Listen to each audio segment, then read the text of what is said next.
Shalom, bon dimanche chez vous, dans le nom tout suffisant du Seigneur Jésus-Christ. Nous vous souhaitons toutes les bénédictions rattachées à la rédemption. Et notre prière est que le Dieu Tout-Puissant soit votre partenaire personnel dans tout ce que vous entreprenez. Et que, comme vous lui donnez du temps, il a dit dans sa propre parole, il honore celui qui l'honore. Le fait que vous l'honorez devrait déclencher la porte de bénédiction, l'ouvrir entièrement et faire que les églises des cieux fassent tomber des bénédictions en abondance sur vous et sur les travaux de vos mains. Donner du temps à Dieu, c'est la chose la plus importante. Aujourd'hui, nous avons du temps pour toutes choses. Quelqu'un peut rester devant son téléviseur des heures et cela jour après jour pour suivre une série de choses qui sont imaginaires, qui n'apportent rien, parfois qui déforment même le foyer, qui jettent les femmes sur la rue, qui font parler les gens avec insolence, qui font que les gens puissent apprendre qu'ils peuvent aller avec leurs filles, beaucoup de bêtises, parfois même qui proposent les formules magiques qui ne sont pas conformes à la parole. Et la ruine pour ces gens-là serait très grande. Mais la Bible déclare qu'un jour dans ce parvis vaut mieux que 1000 ailleurs. Je crois que le moment le plus béni de la journée, ce sera le temps où vous serez en train de suivre la parole. C'est pourquoi nous prions que le Dieu Tout-Puissant vous localise et qu'il vous bénisse. Nous allons prier le Seigneur. Notre Père et notre Roi, nous voulons dire ce matin, comme David qui disait, je suis dans la joie quand on me dit, allons à la maison de l'Éternel. Nous aussi, nous sommes dans la joie du privilège que tu nous donnes, Seigneur, de former autour de ta parole une assemblée invisible, un auditoire où nous ne connaissons pas les uns les autres, mais étant rassurés que devant toi, notre Père, tu vois chacun de nous, tu connais chacun de nous, tu exauces chacun de nous, tu rencontres les besoins de tout un chacun et tu nous donnes à chacun la victoire dont il a besoin pour continuer les voies de la vie. Dieu bien-aimé et tendre roi, il y a beaucoup de choses que le diable essaie de multiplier pour rendre la vie amère.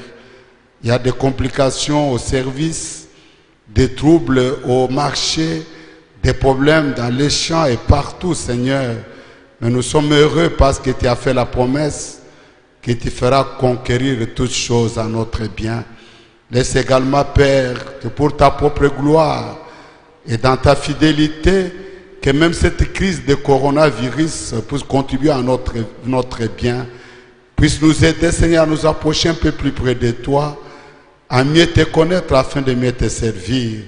Que pendant ce temps, mon divin roi, que nous puissions prospérer comme jamais auparavant, parce que toi, tu es un Dieu de miracles. Laisse que Jéhovah Jireh, comme tu le fais avec notre Père Abraham, que tu amènes un miracle, Seigneur, dans chaque vie, pour que quand tout sera terminé, nous puissions dire que Dieu était de notre côté. Bénis la parole que nous allons lire maintenant. Bénis la méditation de notre cœur.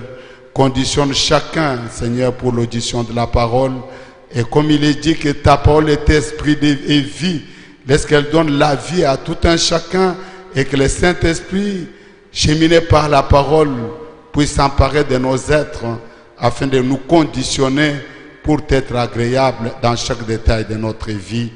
Ta parole est une semence, laisse qu'elle produise selon son espèce. Ouvre la bouche qui va parler, Seigneur, mets-nous complètement, totalement hors du chemin et parle toi-même au cœur de tes enfants. Tu connais tous leurs besoins. Tu connais dans quelle position ils se tiennent. Sont-ils comme Zachée perchés dans un arbre, conditionnés par les credos, les dogmes des dénominations? Tiens-toi en dessous de leur arbre, c'est sycomore, et dis, Zachée descend, et qu'ils descendent et que le salut puisse entrer dans leur maison. Sont-ils comme les fous de Kadara, là-bas, Seigneur de gloire, enchaînés? Parle, Seigneur, et que les démons les quittent, qu'ils puissent retourner dans des endroits arides et que chacun retrouve son bon sens. Sont-ils là, mon divin roi, sans enfant, comme Anne pleurant dans le temple, Père?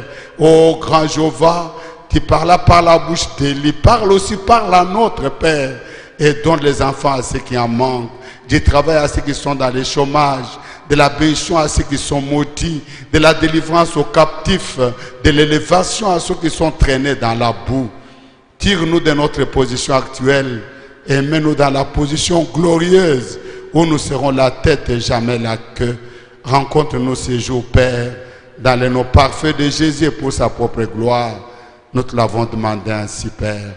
Amen. Amen, gloire à Dieu. Nous allons prendre le livre de Ruth. Nous serons ce matin dans son 4e chapitre et nous lirons à partir du verset 1er. Ruth chapitre 4, nous commençons au premier verset. Nous lisons la parole du Seigneur. Boaz monta à la porte et s'y arrêta. Or voici celui qui avait droit de rachat et dont Boaz avait parlé vint à passer. Boaz lui dit, approche, reste ici toi un tel. Et il s'approcha et s'arrêta.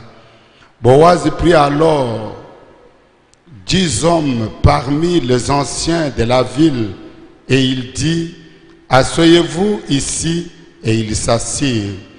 Puis il dit à celui qui avait le droit de rachat, Naomi, revenue du pays de Moab, a vendu la pièce de terre qui appartenait à notre frère Elimelech.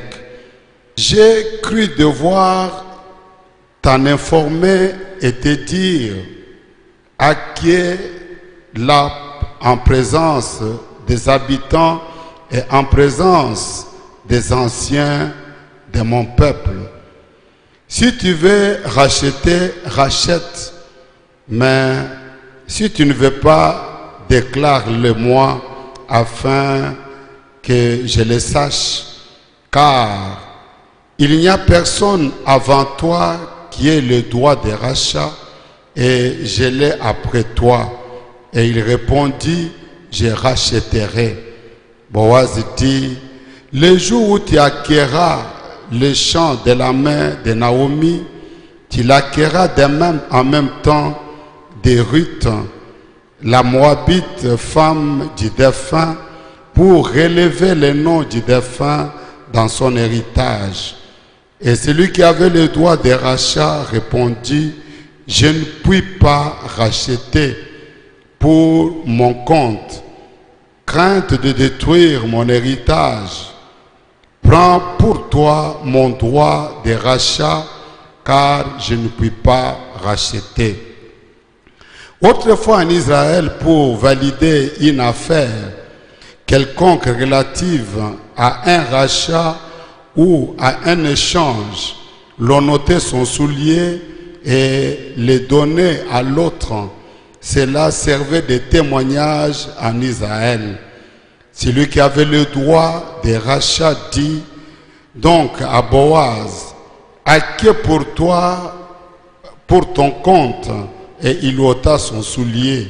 Alors Boaz dit aux anciens, à tout le peuple, vous êtes témoins aujourd'hui que j'ai acquis de la main de Naomi tout ce qui appartenait à Elimelech, à Kiljon et à Maclon, et que je me suis également acquis pour femme Ruth la Moabite, femme de Maclon, pour relever le nom du défunt dans son héritage, afin que le nom du défunt ne soit pas retranché d'entre ses frères et de la porte de son lieu. Vous en êtes témoins aujourd'hui. Tout le peuple qui était à la porte et les anciens dirent, nous en sommes témoins, que l'Éternel rende la femme qui entre dans ta maison semblable à Rachel et à Léa, qui toutes les deux ont bâti la maison d'Israël. Manifeste ta force dans Ephrata et fais-toi un nom dans Bethléem. Puisse la postérité que l'Éternel te donnera par cette jeune femme. Rendre ta maison semblable à la maison de Péré qui fut enfantée à Juda par Tamar. Que Dieu bénisse richement sa parole et qu'il bénisse également chacun de nous. Quel moment glorieux que de se tenir dans la présence de Dieu et de pouvoir partager sa parole bénie. Ce matin, nous allons essayer de continuer avec notre enseignement sur les traces de Ruth marchant vers sa récompense. Et notre sujet pour ce jour, ça sera la récompense de Ruth. Aujourd'hui, nous allons parler de la récompense, de la rédemption de Ruth. La rédemption de Ruth, ça sera notre sujet. Nous remarquons qu'après avoir renvoyé Ruth vers sa belle-mère, Boaz affronta ce qui avait le plus dur à faire dans cette affaire. Ruth avait atterri d'une manière miraculeuse dans son champ. Son comportement avait retenu l'attention de Boaz. Boaz s'était intéressé à elle dès les premiers jours. Et tout ce qu'il avait donné comme recommandation, Ruth avait suivi cela à la lettre. Et nous avons vu comment la moisson terminée. Naomi dit à Ruth qu'il voulait la rendre heureuse, comment il lui donna toutes les directives à suivre pour arriver à amener Boaz à jouer les jeux et à pouvoir les racheter. Comment il est allé sur l'air, elle avait attendu que Boaz ait cessé de manger, de boire et qu'il se soit retiré pour un repos. Comment il est allé se coucher à ses pieds, nous en avons parlé dans la leçon passée. Et comment il lui avait dit, rentre vers ta belle-mère et je vais m'occuper de la situation.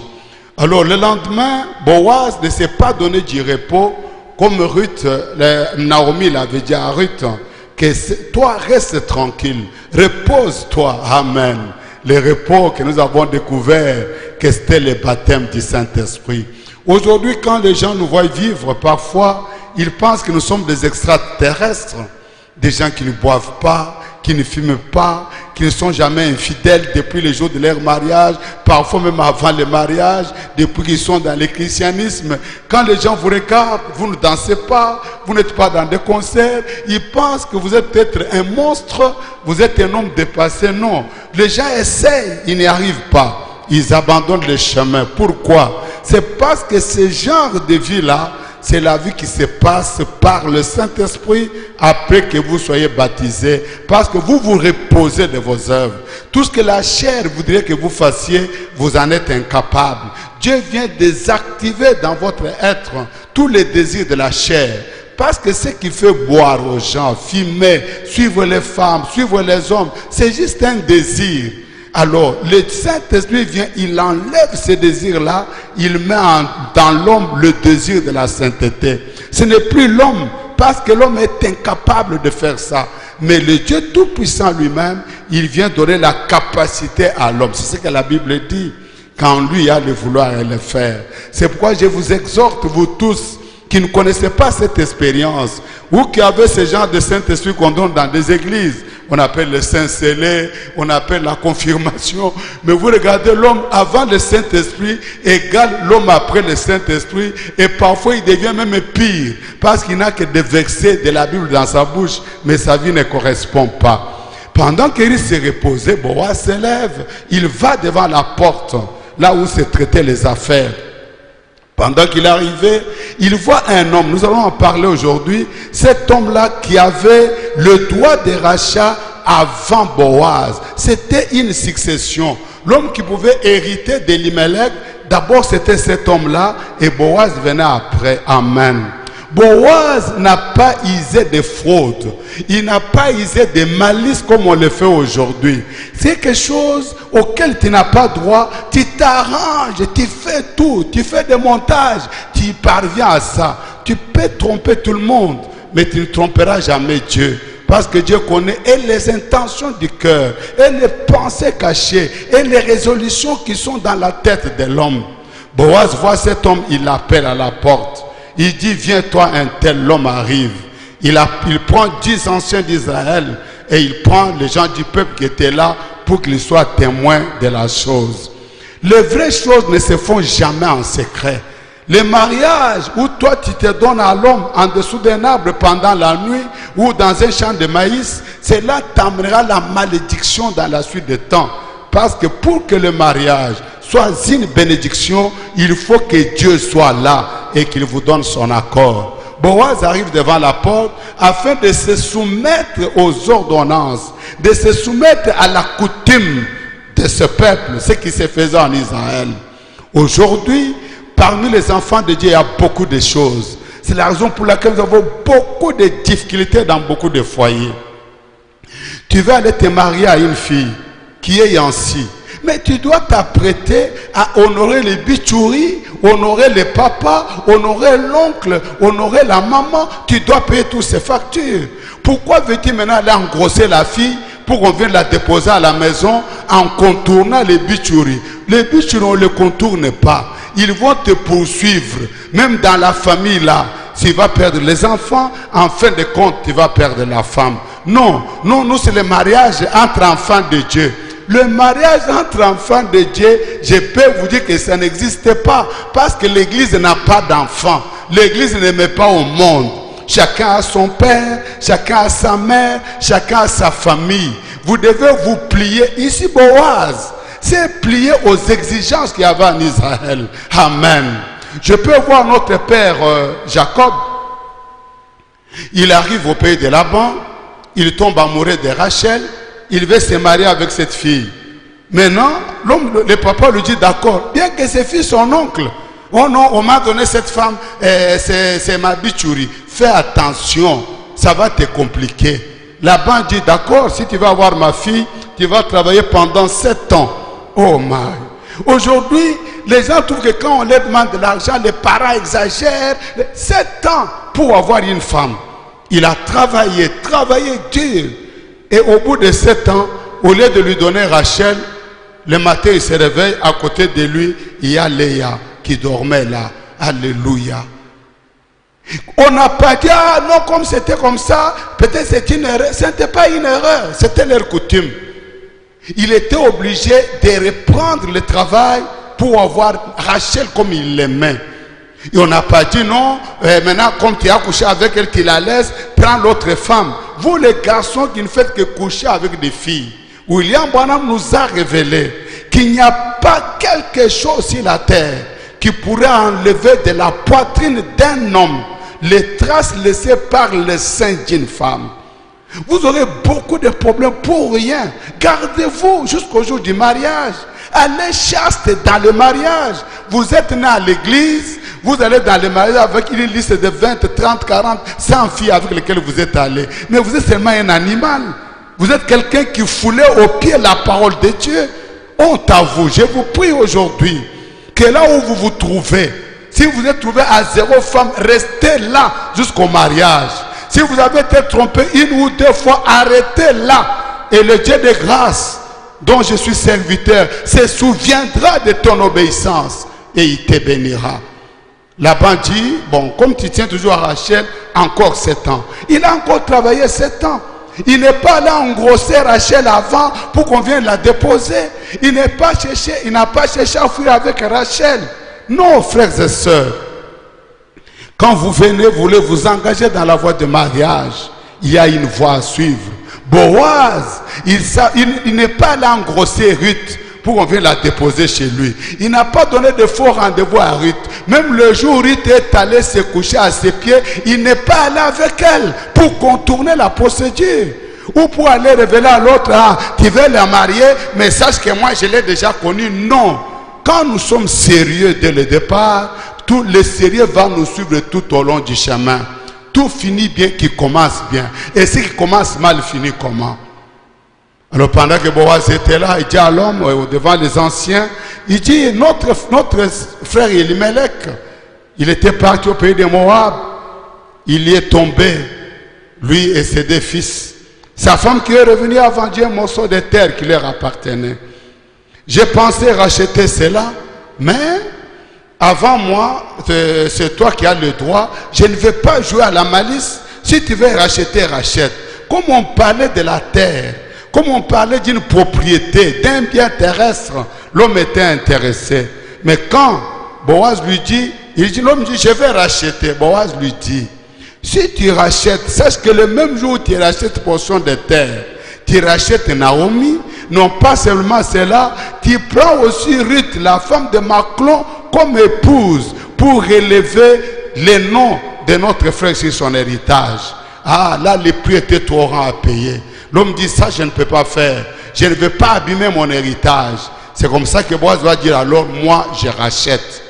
Et il va donner tout ce qu'il fallait. Et ce jour-là, il a eu cette récompense. Il avait racheté Ruth. Il avait reçu la terre. Il avait reçu Naomi. Et il avait le droit de pouvoir se marier avec ces jeunes Moabites. Nous avons vu que dans la Bible, tout ce qui est là, même dans l'Ancien Testament surtout, tous les signes, tous les symboles, toutes les paraboles, même les personnages, même les noms des hommes, renferment le mystère du grand but de Dieu qu'il voulait déployer sur la terre.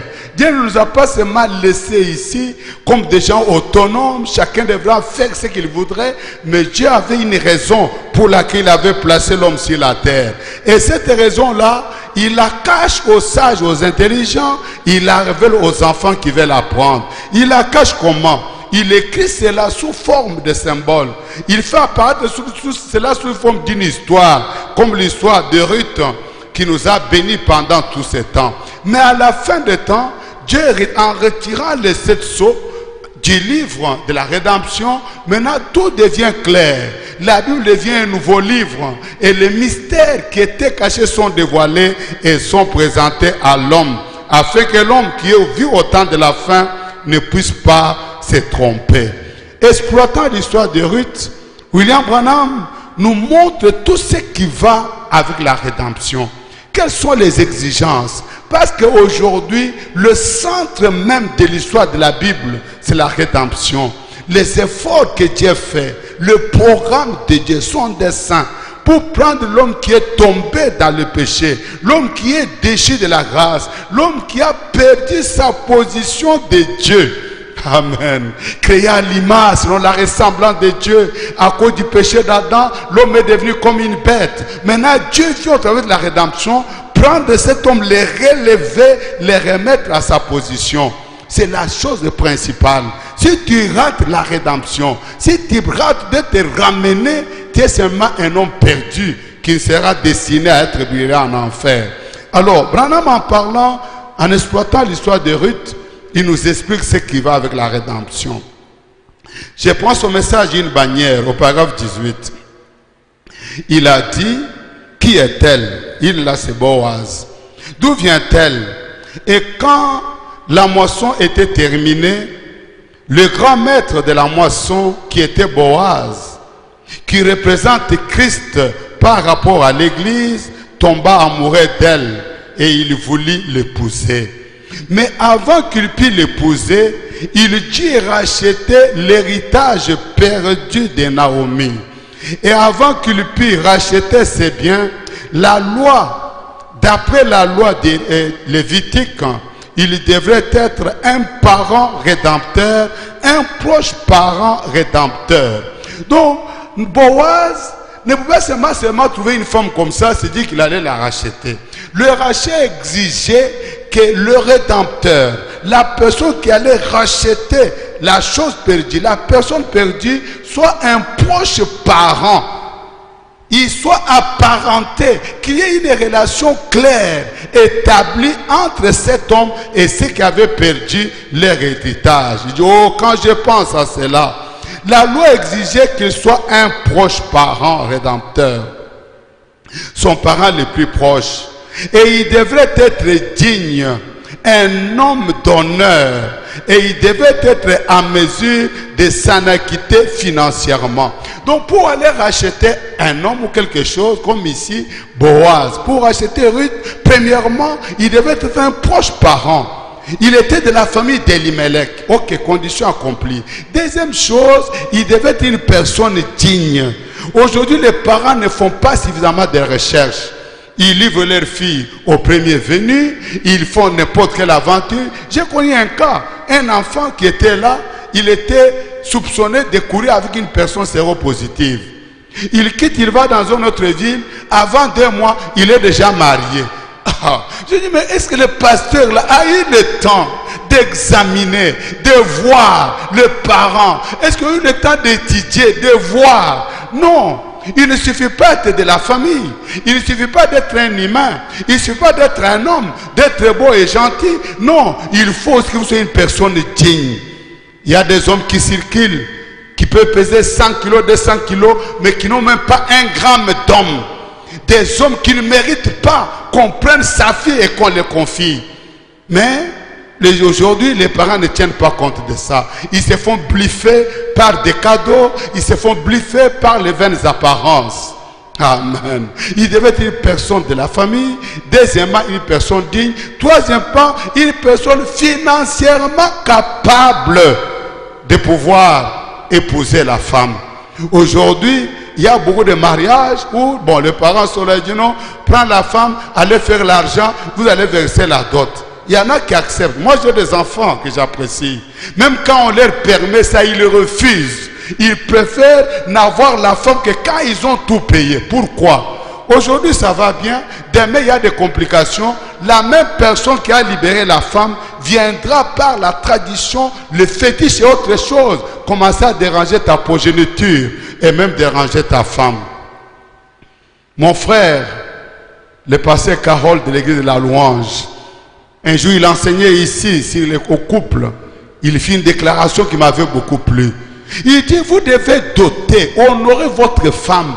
Payez, ne devez rien à la belle famille. Il dit, même quand nous étions au village, un homme qui a honoré sa femme, il a payé toutes les factures. Il ne doit rien à la belle famille, rien au père, rien à la mère, rien à l'oncle, rien au biturier et autres. La femme devient maladive, ou elle ne met pas au monde, il y a des complications. Il dit, l'homme pouvait s'élever la nuit vers 4h30, commencer à marcher dans la rue, tous les villages, en train de dire, moi j'ai racheté cette femme, j'ai donné mon argent, c'est ma femme, vous avez bouffé mon argent, vous son père, vous sa mère, vous ses oncles. De quel droit venez-vous toucher ma femme? L'homme est en train de se promener, il parle. Il dit aujourd'hui, c'est lui qui va encore toucher à ma femme. Que mon argent le frappe. Je mets mon argent entre ma femme et vous. Si vous avez mangé mon sel, vous avez porté mes habits, pourquoi voulez-vous toucher à ma femme? Cette femme ne vous appartient pas. Je l'ai rachetée, elle est mienne. Il dit, tout le monde devenait tranquille. Mais si tu dois l'argent à l'oncle, tu dois le sel à la maman, l'huile à celui-là, tu parleras comment? Non, vous devez être financièrement fort. Avant d'entrer dans le mariage, il ne suffit pas d'avoir le sentiment parce que tu as le désir des femmes. La Bible dit dans 1 Corinthiens 7 que celui qui manque de continence, il devrait se marier. Ça ne suffit pas.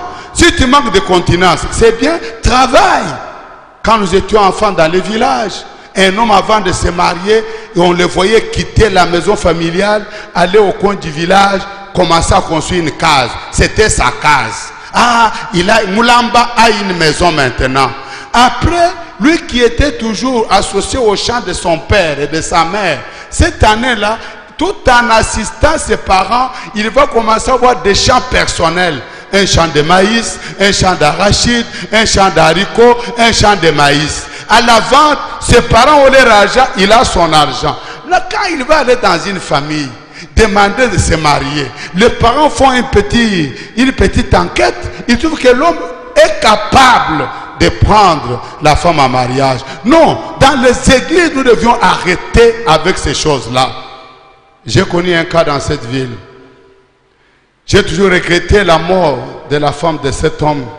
J'ai dit, il était tombé entre les mains d'un mauvais guide. L'homme s'est marié, les parents se sont opposés au mariage. Et à l'église, on dit non, non, sans effet. Sans effet, hein.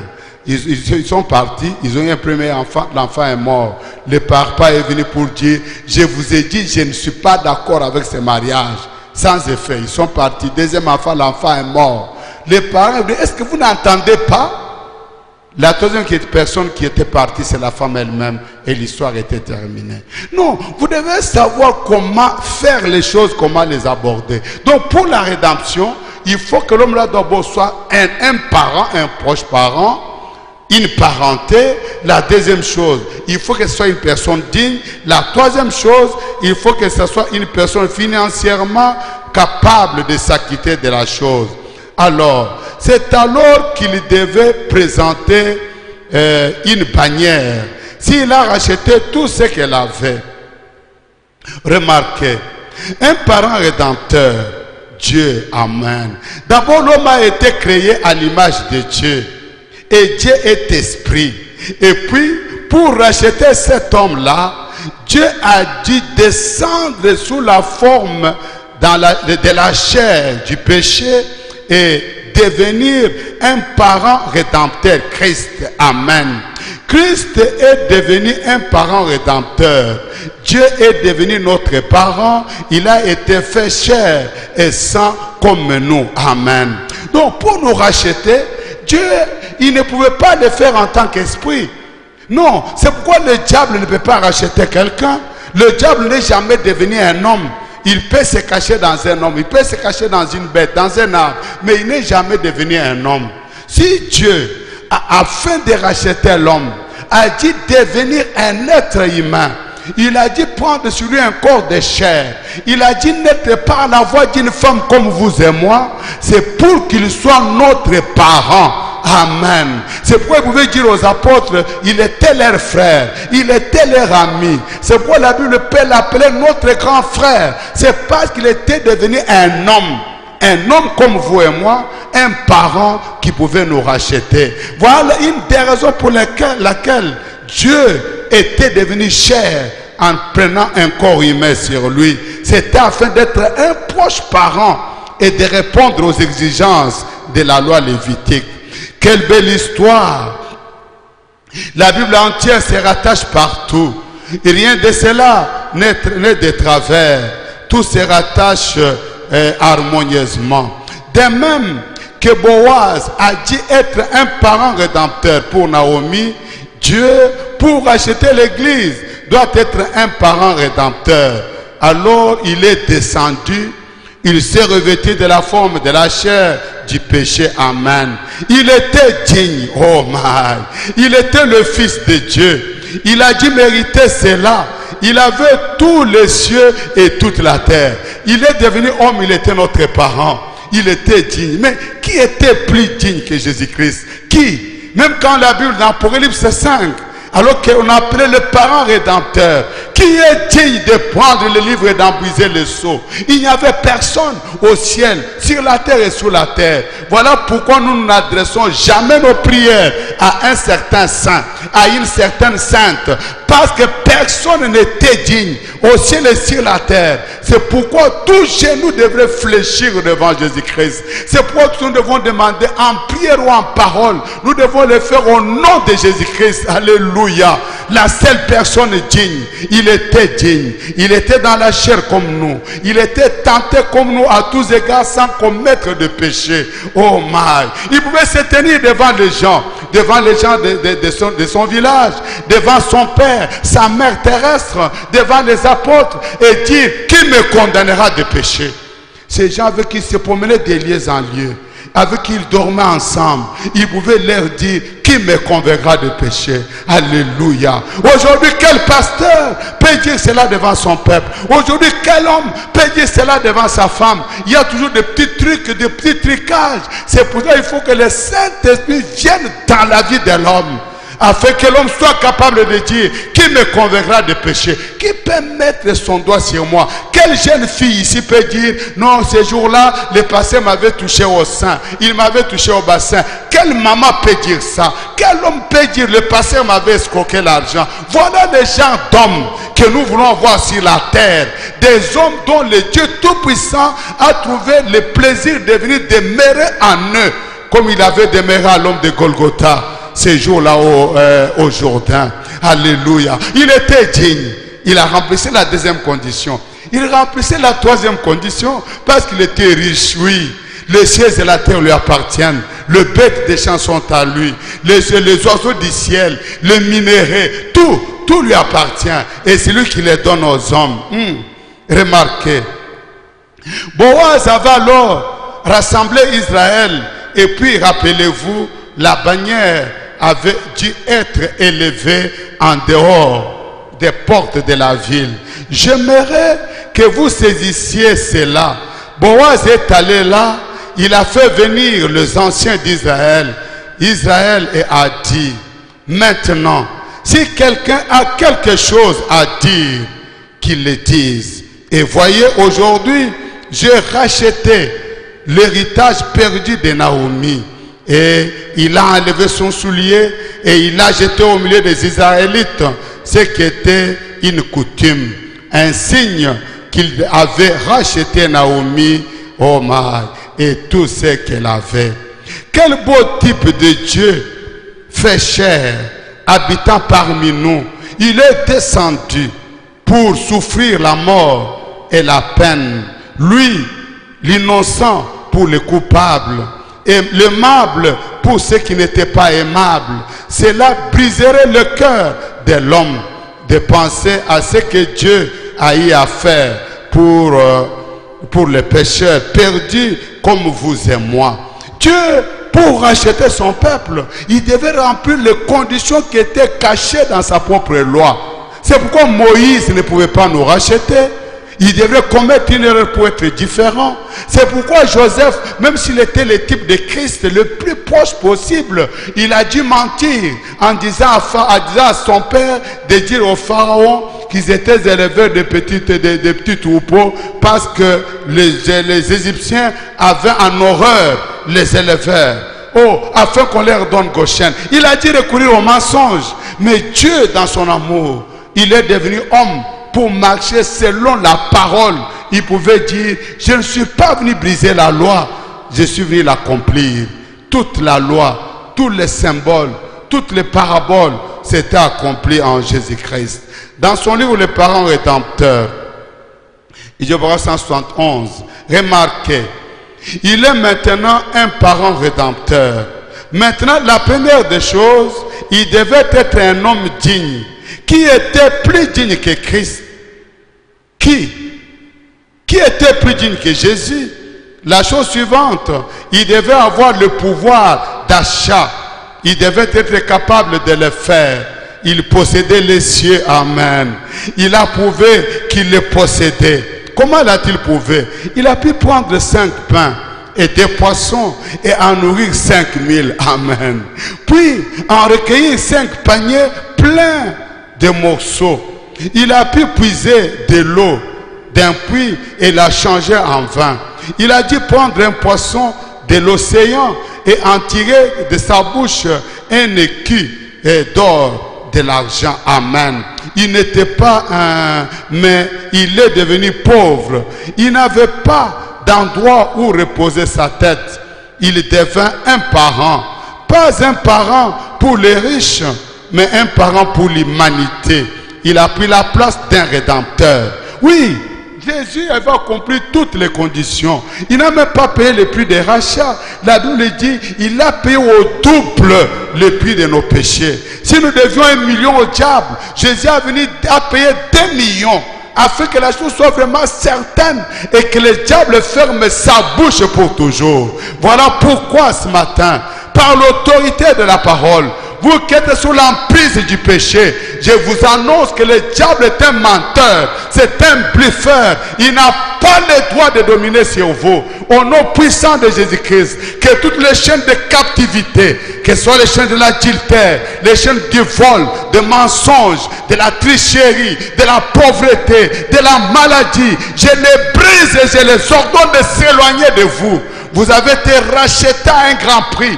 Ne devenez pas esclaves du diable. Ne devenez pas esclave d'une maladie ou d'une condition quelconque. Arrêtez de dire ma maladie. Arrêtez de dire mon problème. Ce n'est pas ton problème. Ce n'est pas ta maladie. C'est le diable qui a mis ça sur toi. Je leur donne aujourd'hui de s'éloigner. Toi, débarrasse-toi de cela.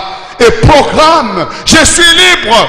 et tu le seras au nom puissant de Jésus-Christ. Oh, un rédempteur puissant. Ensuite, que devrait-il faire? Il devrait ensuite rendre un témoignage public. Le lendemain matin, Ruth a dit, plutôt Naomi a dit, repose-toi Ruth, tout ira bien. Désormais, parce que tu as trouvé grâce à ses yeux. Oh my, tu as trouvé grâce aux yeux du Seigneur. C'est pourquoi tu peux être là ce matin en train d'écouter la parole. Tu as trouvé grâce. C'est pourquoi quand tu entres dans ces bâtiments, dès que tu lèves tes yeux, il y a une écriture qui dit: tenez-vous tranquille. Ruth, tiens-toi tranquille. Épouse, tiens-toi tranquille. Église, tiens-toi tranquille. Alléluia. Il n'y a pas de montagne plus élevée qui ne peut esclater. Il n'y a pas de vallée plus profonde qui ne peut traverser. Il n'y a pas de rivière trop grande pour pouvoir les noyer. Et il a dit: je ne t'abandonnerai pas, je ne te délaisserai pas. Je serai avec toi jusqu'à la consommation du siècle. Quel puissant rédempteur nous avons. Tenez-vous tranquille, faites-lui confiance, regardez à lui, reposez-vous sur lui, reconnaissez sa force. Il est le puissant conquérant, il est le puissant rédempteur. Nul ne tiendra devant toi. Oh my, il y a une chanson qui apparaît dans le concert du Passé Mbille que j'aime. Quand on arrive là, oh, je me sens très bien. Il dit: nous sommes les enfants du puissant conquérant qui ne recule jamais devant l'adversaire. Que ce soit le coronavirus, Jésus ne recule pas. Que ce soit le sida, Jésus ne recule pas. Que ce soit la sorcellerie, la magie, la malédiction, quoi que ce soit. Oh, voilà le Dieu que je vous recommande. Il est terrible dans la bataille. Qu'il s'élève ce matin. Qu'il prenne le petit, le grand bouclier, les javelots et la lance. Qu'il monte sur son char. Et qu'il détruise tous tes ennemis. Qu'il te rende libre et heureux sur la terre. Ruth rachetée, oh, nous allons le voir prochainement. Elle passait d'un mode de vie à un autre. Dieu ne nous a pas rachetés pour que nous restions dans l'esclavage. Dieu nous a rachetés pour nous sortir de l'emprise du diable, de la puissance de l'ennemi, de ses programmes, de ses projets, de ses ambitions, pour nous amener dans un autre mode de vie. Il va d'abord nous formater totalement, détruire tous les ports par lesquels le diable entrait, et il vient nous reprogrammer. Oh, je les ai vous annoncer que Dieu vous a reprogrammé pour le bonheur. Il vous a reprogrammé pour la joie. Il vous a reprogrammé pour le succès. Il vous a réclamé pour la bénédiction. Il a donné sa vie. Du riche qu'il était, il était devenu pauvre, afin que par sa pauvreté tu sois enrichi. Sois enrichi dans tous les détails de ta vie. Au nom puissant de Jésus-Christ, notre Rédempteur digne, notre proche parent, notre parent propre, notre grand frère propre. Oh my, un homme digne, un homme riche. Il n'a pas seulement remboursé la facture, il a payé au double. Au lieu que ce soit un homme qui meurt, Dieu lui-même est descendu, il est mort à notre place. Oh, je prends Apocalypse chapitre 5, deuxième partie. C'est un livre de Frère Branham, 18 juin 1961. Je prends le paragraphe 135. Au moment même où il demandait qui est digne, Apocalypse 5, il annonçait la venue du parent rédempteur. Et le voici qui se tient là, un agneau. Et que fit-il? Il s'avança vers le trône où se trouvait l'Esprit de Dieu. Et il prit le livre de la main droite de celui qui était assis sur le trône. Et tous les anciens se prosternèrent et dirent: tu es digne, Amen, parce que tu as été immolé. Voyez-vous, ensuite il devint donc son livre ou du moins le livre de la rédemption, ou le livre de l'intercession dans les âges de l'Église fut terminé. Maintenant, il devint le Rédempteur. Quand il sort du trône et qu'il s'avance, un agneau comme immolé, qu'il prend le livre qui était dans les mains droites de celui qui était assis sur le trône, il avait terminé l'histoire de la rédemption. Il avait terminé l'intercession. Il était là depuis qu'il était mort, intercédant pour les coupables, parlant sur chaque nom, comme un avocat. On vient avec le cas de Ngandou. Le diable commence à m'accuser. Ngandou, Ngandou, Ngandou, Ngandou. Il termine. Jésus dit, c'est pour cela que je suis mort. C'est parce que je savais qu'il ferait cela. J'ai donné ma vie. Ma vie n'est-elle pas suffisante pour pardonner son adultère, pour pardonner son infidélité, pour pardonner ses mensonges, pour pardonner son vol? Ma vie n'est-elle pas suffisante? Le diable bouche bée, il dit passons au cas suivant. On prend le cas de quelqu'un d'autre. Le diable accuse, il termine. Jésus se met à parler. Il montre effectivement cela était arrivé afin que je puisse montrer la puissance de mon sang. Oh my, qui est capable de prendre le péché le plus vil et le sortir de sa condition. C'est pourquoi la femme au puits, elle qui avait déjà 6 maris, pouvait d'un instant, en un instant, passer de la prostitution au témoignage vivant de Christ dans la ville. Oh, c'est pourquoi Zachée, un voleur, pouvait descendre de son arbre. On pouvait dire, aujourd'hui le salut est entré dans ta maison parce que toi aussi tu es un enfant d'Abraham. Oui, frères et sœurs, nous avons un rédempteur puissant, un rédempteur capable. Et il a payé les prix. Quand il a tout terminé, c'est là maintenant qu'il prend le livre. Oh my, l'histoire était terminée. Il a pris le livre de main de ceux qui étaient assis sur le trône. Il en a arraché les sceaux avec colère. Tous les anciens, tous les 24 vieillards, les anges, les archanges, ils sont tombés sur leur face et le chant de la rédemption avait changé. Il veut dire encore Saint, Saint, Saint et l'Éternel des armées, comme il avait dit depuis l'éternité jusque dans Ésaïe 6. Mais dans Apocalypse 5, la chose change. On dit tu es digne. Alléluia. Tu es digne. Tu es digne de prendre le livre et d'en briser les sceaux. Parce que tu as été immolé. Et tu as donné de ton sang pour les rachats. C'est là qu'il y a un cantique nouveau qui est chanté par le peuple.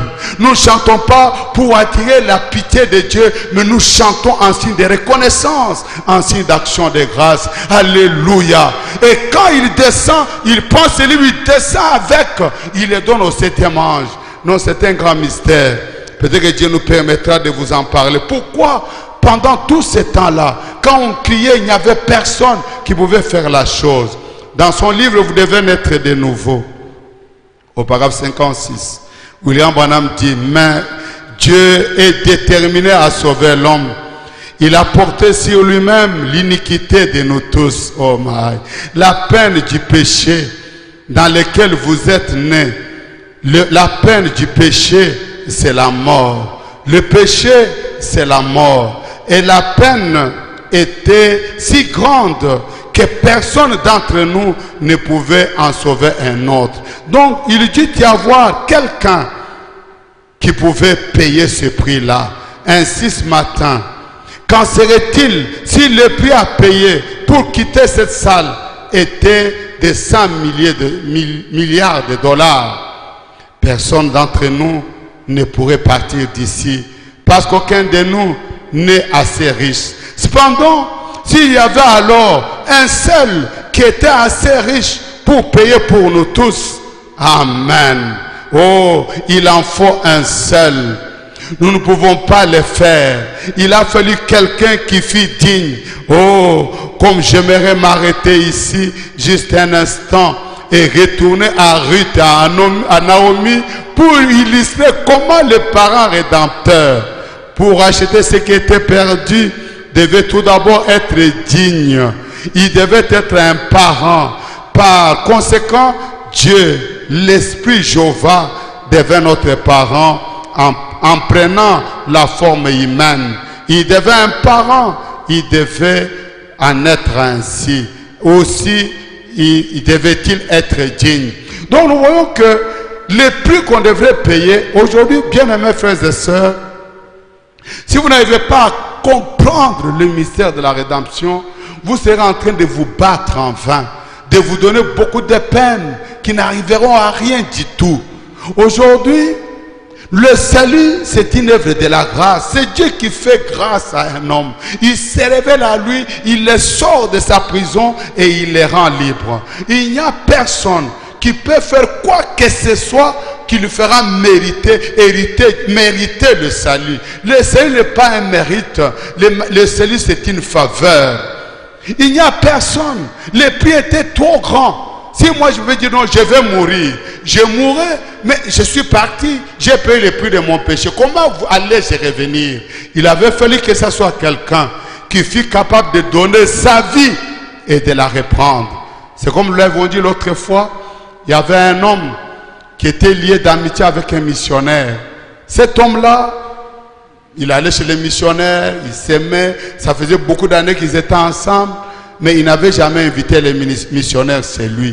Les missionnaires avaient utilisé tous les moyens, toutes les méthodes pour amener cet homme à la conversion. Mais cet homme-là ne bougeait pas. Il disait, oh, mais révérend, le salut que tu m'apportes là, il est tellement trop simple. Je ne saurais pas être à l'aise au ciel avec un salut que je n'ai pas mérité, que je n'ai pas gagné. Moi, je voudrais, à la fin de ma vie, faire une pénitence. Où je vais prendre peut-être, je vais faire 2000 km en marchant sur mes genoux, au travers des vallées, au travers des montagnes, sur des cailloux. Quand je serai arrivé là, même si je meurs, je mériterai alors mon salut. Oh my. Quand il a fait ça, son ami l'a expliqué, le passé a expliqué que c'était impossible. Mais lui ne voulait pas l'entendre. Un jour, il invita alors les missionnaires chez lui à la maison. Quand le missionnaire arriva, il lui dit, révérend, comme je te l'avais toujours dit, le temps de ma pénitence est arrivé. Je dois partir, peut-être à partir de demain, je ne reviendrai jamais. Je t'ai appelé pour te dire au revoir, mais j'ai quelque chose que je voudrais te remettre.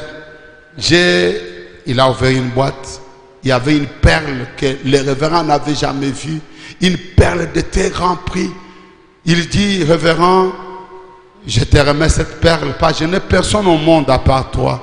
Je m'en veux, comme je m'en veux là, sans enfants, sans parents, tu peux prendre ma perle. Le révérend lui a dit merci beaucoup pour la confiance et la place que tu me donnes dans ta vie. Mais je ne pourrais pas prendre cette perle. Il faut que tu me la vendes. Je ne serais pas à l'aise avec une perle que j'ai reçue comme ça, comme un don, une dotation que je n'ai pas achetée. L'homme dit non, révérend, cette perle n'a pas de prix. Elle vaut la vie de mon fils. J'avais un fils. Il était le plus beau de la contrée ici. Ce fils-là, un jour, il s'était déterminé à attraper la meilleure perle qu'on n'avait jamais eue dans la contrée. Un jour, pendant qu'il était en train de plonger, il était arrivé trop bas dans la mer, sous la mer, et pendant qu'il regardait, il a vu une perle qui brillait de tous les éclats, et lui, il était déjà au bout de souffle. Il aurait dû remonter en surface. Mais il dit, mais comment vous pouvez encore descendre pour avoir cette perle? Il a forcé au-delà de son souffle. Il a attrapé cette perle, et il était mort. Il est remonté, on l'a ramassé sur la rivière avec la perle dans sa main.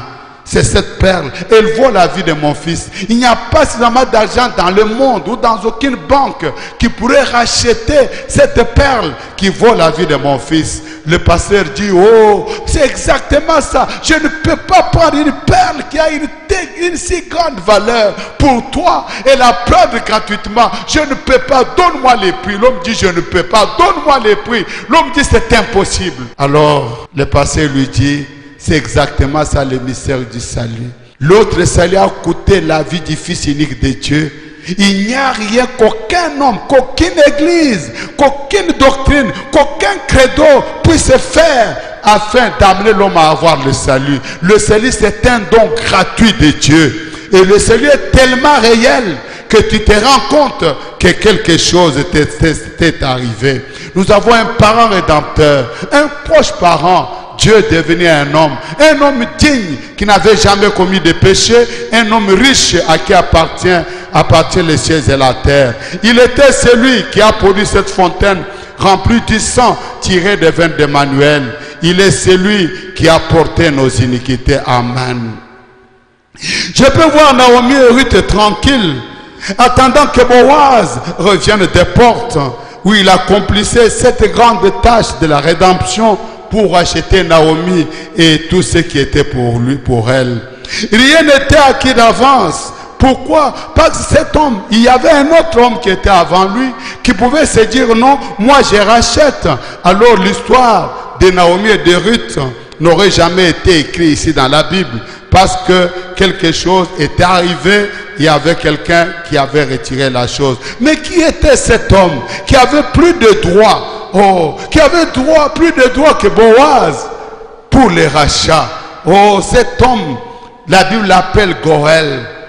C'est lui qui avait le droit sur l'héritage perdu d'Elimelech, qui avait le droit sur lui. Nous aussi aujourd'hui, quand nous considérons la parole de Dieu, allez avec moi dans Romains 7, vous verrez qu'il y a quelque chose qui doit arriver dans la vie de l'homme, qui veut te racheter, qui veut te ramener à Dieu.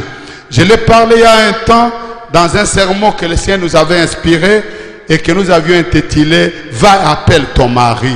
Dieu ne viendra jamais se lier à un homme qui a encore un mari vivant, qui a quelqu'un qui domine dans sa vie.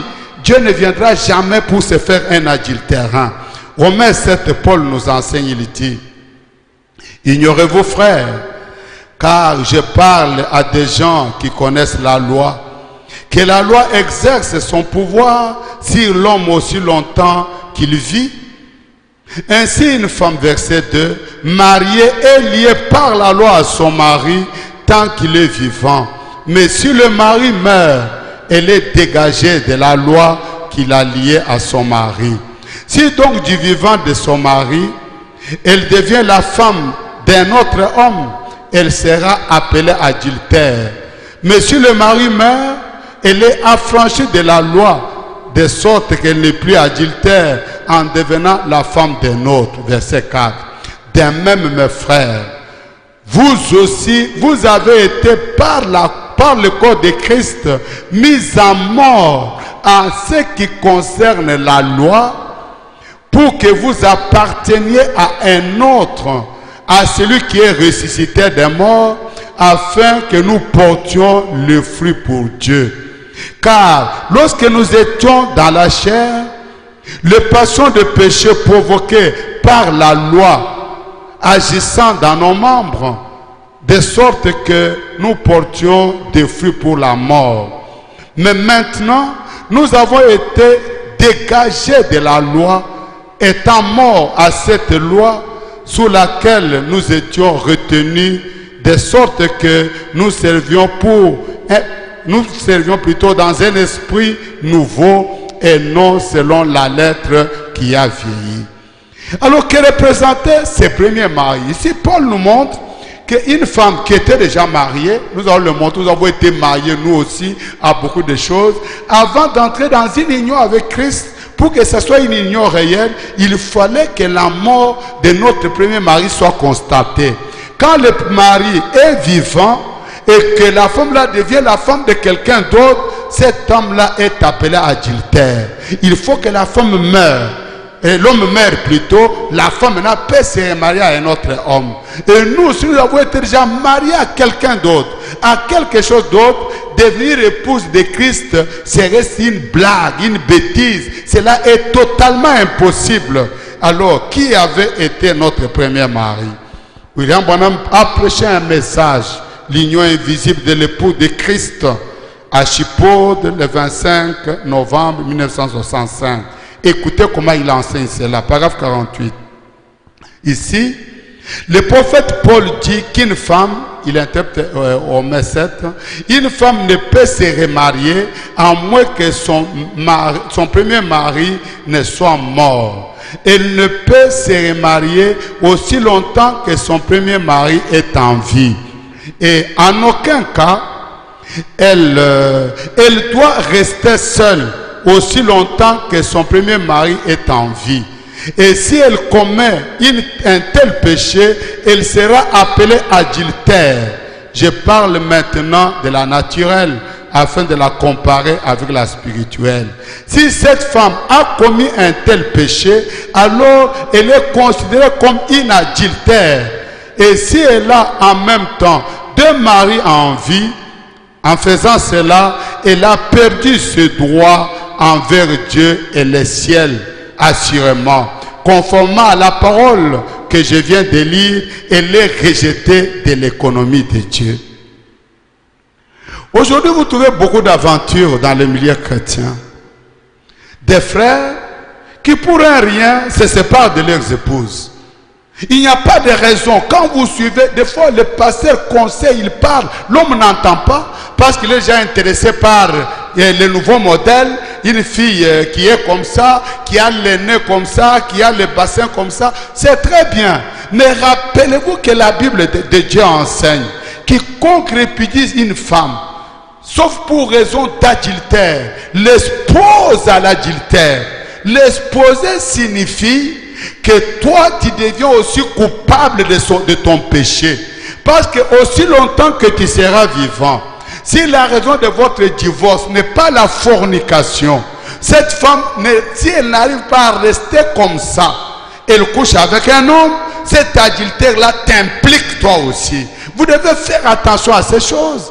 Voilà pourquoi il y a trop de problèmes dans nos églises, trop de problèmes dans la vie des gens, parce que les gens ne comprennent pas. Et la Bible dit, il n'y a qu'un seul homme qui était devenu infidèle, qui s'était remarié avec justice, avec une raison correcte.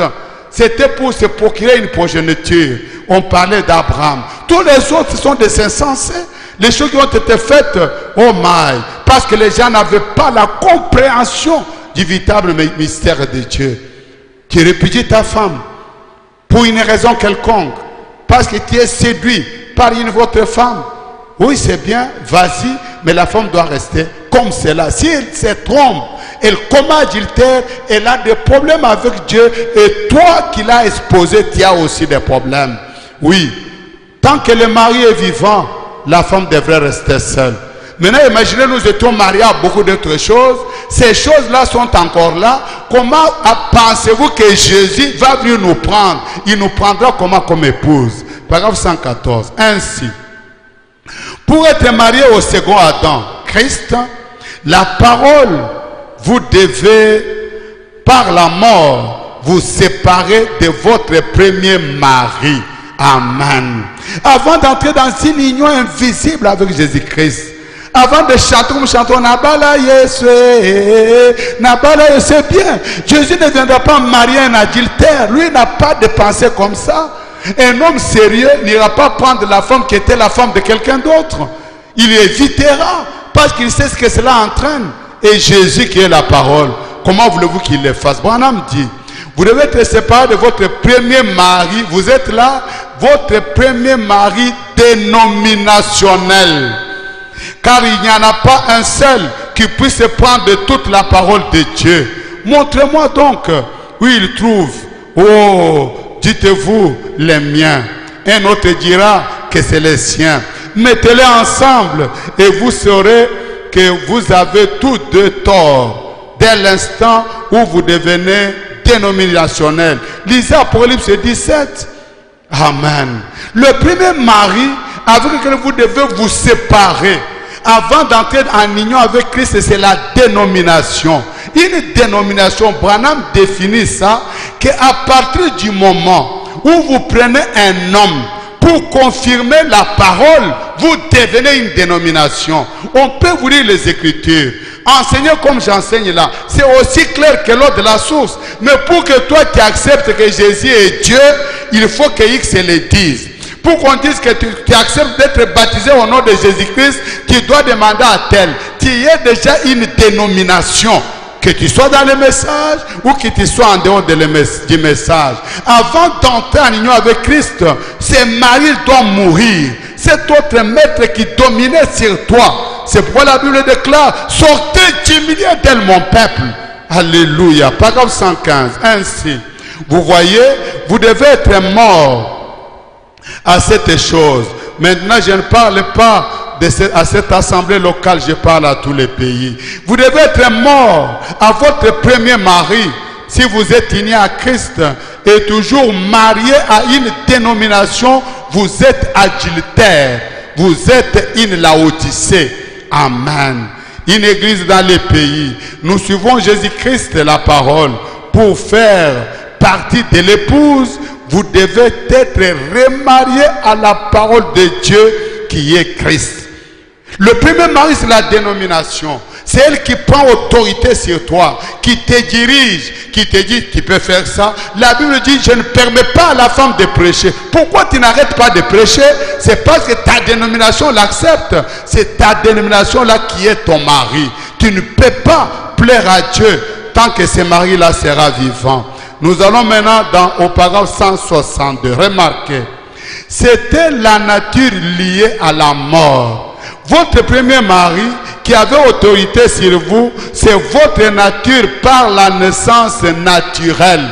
Il y a aussi notre nature. Non, moi je n'accepte pas ça. Et moi, si ton moi là n'est pas conforme à la parole, tu n'es pas épouse de Christ, parce qu'une épouse est soumise à son mari.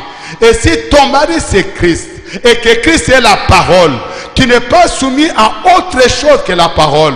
Si tu as le moi, et moi, vous allez savoir, moi je ne blague pas, et moi tout le monde connaît, si tu te déclares épouse de Christ, tu es une adultère.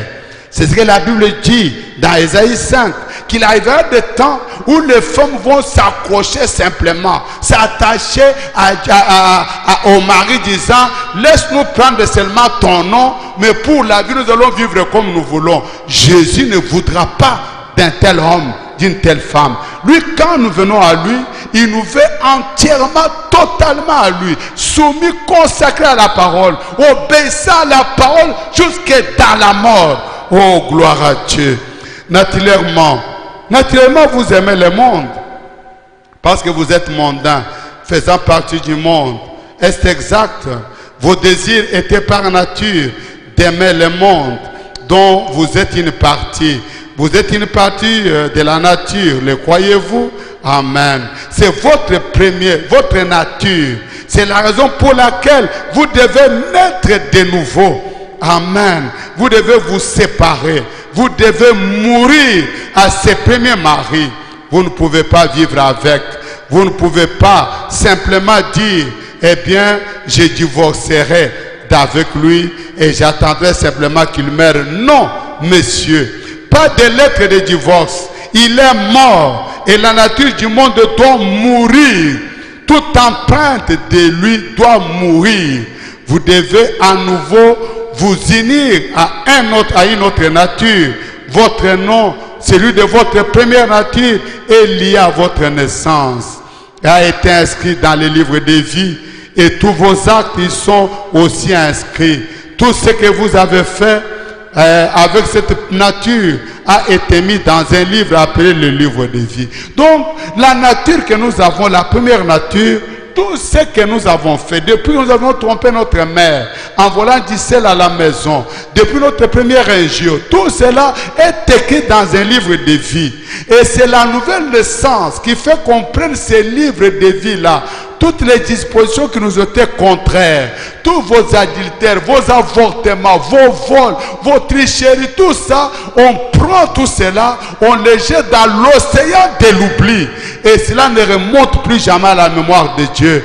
Voilà pourquoi il faut que cette nature-là meure et que ces livres qui nous liaient à ça soient déchirés. Bien-aimés frères et sœurs, ne vous contentez pas de venir à l'église. Placez-vous sur l'autel de Dieu avec vos mains et vos pieds liés, disant, oh Dieu, que ton feu descende et me consume. Que toute la première nature soit anéantie au nom puissant de Jésus-Christ. Oui, le premier mari c'est la dénomination. Le premier mari c'est notre naissance. Paragraphe 203. Le premier mari auquel vous avez été marié, c'est le monde. Amen. Le point qui vous prédestina vous a lavé par le lavage d'eau par l'église. Non, cela ne sonne pas juste. Vous pourriez toujours trouver cela dans l'almanach, mais pas dans la Bible de Dieu. Mais par le lavage d'eau, par la parole. Et la parole, vous voyez, vous êtes parfaitement justifiés comme si vous n'aviez jamais péché. Amen. Oh, comme si vous ne l'avez pas fait au commencement. Donc nous voyons qu'il faut qu'il y ait une mort. Boaz ne pouvait jamais porter son regard sur Ruth. Il ne pouvait pas prétendre de racheter Ruth. Si Ruth n'avait pas connu le décès de son mari. Si Maclon était vivant, Ruth ne pouvait pas se retrouver sur le chemin de Boaz. Tant que vous n'êtes pas mort à votre dénomination, mort à votre première nature, mort au monde, vous ne pouvez pas prétendre être de l'épouse de Christ. Alléluia. Donc la rédemption de Naomi permit à Boaz d'acquérir Ruth la Moabite, la femme des nations, comme épouse. Donc en rachetant Israël, c'est cela qui a permis à Dieu de pouvoir trouver l'épouse des nations. Le rachat, quand Dieu est descendu de la gloire, quand Jésus mourait à la croix, il était en train de racheter Israël. C'était son épouse. Il rachetait Israël. Et en rachetant Israël, comme Boaz a racheté Naomi, c'est alors que Jésus s'est acquis l'épouse des nations, ce que tu es et ce que je suis. Oui. Il y a quelque chose qui s'est passé. Et dans la rédemption, nous n'avons rien à voir. Quand Jésus est allé aux portes, il est allé seul. À Gethsemane, il a lutté seul avec la mort. Il s'est battu toute la nuit. Pierre, Jacques et Jean dormaient. Il est allé seul à la croix. Personne ne pouvait l'aider. Personne ne pouvait l'assister. Même Joseph d'Arimathée, et même cet homme-là, Simon de Cyrène, qui l'aida à porter la croix, dès qu'il est arrivé à Golgotha, on ne parlera plus jamais de l'histoire de cet homme. Il est parti. Il n'est pas notre rédempteur. Mon salut, ton salut repose simplement sur l'œuvre de Golgotha. Nous n'avons qu'un seul sauveur. Nous n'avons qu'un seul rédempteur. Nous n'avons qu'un seul Dieu. Son nom, c'est le Seigneur Jésus-Christ. Quand nous en arrivons au salut, tous les patriarches disparaissent, tous les prophètes disparaissent, tous les apôtres disparaissent, toutes les églises disparaissent, tous les credos disparaissent, parce que là, il est allé seul et il a donné de sa vie pour nous racheter. Et quand je comprends que mon salut a dû coûter la vie du Fils unique de Dieu, alors je deviens fier. Amen. Je marche avec dignité. Je marche en croyant en ce que je suis. Laissez-moi terminer en vous racontant une histoire qui s'était passée du temps de frère Branham. Il y avait un homme. Oh, c'est pour t'encourager ma soeur, t'encourager mon frère, quelle que soit ta situation, que tu aies tout l'or du monde ou rien du tout, que tu sois connu ou pas connu, il faut que tu sois conscient de ce que tu es. Amen. Il faut que tu sois certain de ce que tu vaux aux yeux de Dieu. Cet homme-là, c'était un mendiant. Il était en train de parcourir les rues, disant aux gens que Jésus était bon, que Dieu était merveilleux et Dieu sauvait les pécheurs. Un jour, paf, comme il y a de fous qui conduisent aujourd'hui les Wewa, ils sont partout. Même à cette époque, ils étaient là. Et cet homme fut tamponné et ramené à l'hôpital. Ses os étaient brisés, son corps était déchiqueté, il n'y avait aucun espoir. Oh my! Maintenant, pendant qu'il était là, les médecins sont venus. Ils ont tout essayé. Ils ont tout essayé. Vos amis et frères médecins, peut-être que vous le savez, mais je vous informe que l'homme, même quand il semble mort, il y a une chose qui reste longtemps, c'est lui. L'homme continue à entendre, même quand il est immobile et ne bouge pas. Ils l'ont regardé, ils ont tenu leurs conseils autour de lui. Ils ont dit, bon, ça ne sert à rien. Il ne vaut rien du tout. On ne peut pas perdre notre temps avec lui. D'arrêter qu'il est là, tous les os brisés comme ça, la chair déchiquetée. Et ça va servir à quoi de perdre notre temps? L'homme dit, oh, gentil monsieur, je vaux quelque chose. Occupez-vous de moi, je vaux quelque chose. J'ai tellement de la valeur que le Fils unique de Dieu a quitté le ciel. Il est venu donner sa vie pour moi. J'ai de la valeur. Occupez-vous de moi. Que je continue à dire aux gens que Jésus est bon, que Jésus est merveilleux. La valeur, c'est la valeur que tu te donnes toi-même. Ne t'abaisse pas au niveau d'être touché par n'importe quel homme. Ne t'abaisse pas au niveau d'être un voleur, un malgoulin, un risé. Ne t'abaisse pas pour être un menteur.